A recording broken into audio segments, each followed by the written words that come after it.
নমস্কাৰ, মই বিকাশ আৰু আপোনালোকে চাবলৈ আৰম্ভ কৰিছে বিকাশ চিলি ডায়েৰিজ। চাওক, মই এতিয়া উপস্থিত আছোঁ দেৰগাঁও সমষ্টি এটা ৰাস্তাত, আৰু সেই ৰাস্তাটো আমাৰ ৰাস্তাই হয়, মানে আমাৰ ঘৰৰ ওচৰৰ এইটো ৰাস্তাই হয়।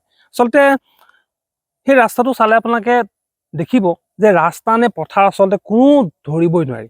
এজাক বৰষুণ দিলেই মানে এখন গাড়ী পাৰ হৈ নাযায়, মানে এনেকুৱা এটা অৱস্থা এইটো ৰাস্তা।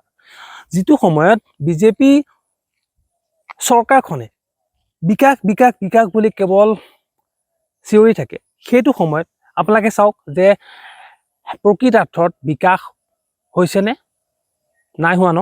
অকল চৰকাৰে কিছুমান আঁচনি দি থাকিলে নহ'ব, চৰকাৰে অকল মাইকৰ ওচৰত কৈ থাকিলে নহ'ব যে আমি ইমান কাম কৰিছোঁ সিমান কাম কৰিছোঁ। আচলতে গাঁৱত যিটো এটা আপোনাৰ পৰিৱেশ হৈছে, এতিয়াও কিন্তু বহুত গাঁও এনেকুৱা আছে য'ত আপোনাৰ এতিয়াও উন্নয়ন হোৱা নাই।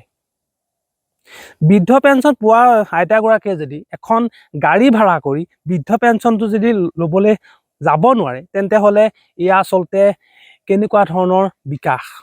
মুখ্যমন্ত্ৰীগৰাকীয়ে কিন্তু ইয়াৰ উত্তৰ দিব লাগিব। মই বেয়া নাপাওঁ, আপোনালোকে যিমান পাৰে সিমান ভিডিঅ'টো শ্বেয়াৰ কৰি দিয়ক, কাৰণ আজি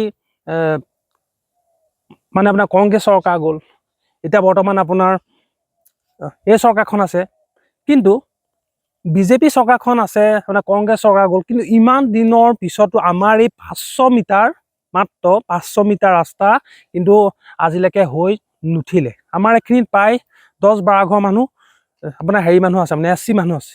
আচলতে আমি মানে পিছপৰা মানুহ কাৰণে আমাক এনেকুৱা কৰি আছে নেকি, অৱহেলা কৰি আছে নেকি? এই 500 মিটাৰ ৰাস্তা আপোনাৰ বনাবলৈ এখন চৰকাৰক মানে ইমান সময় লাগে নেকি? হা, যিখন চৰকাৰৰ মুখত কেৱল বিকাশ বিকাশ বিকাশ, কিন্তু সেইখন চৰকাৰত এই ৰাস্তাটো কৰিবলৈ মানে আপোনাৰ ইমান সময় লাগে নেকি? কওকচোন।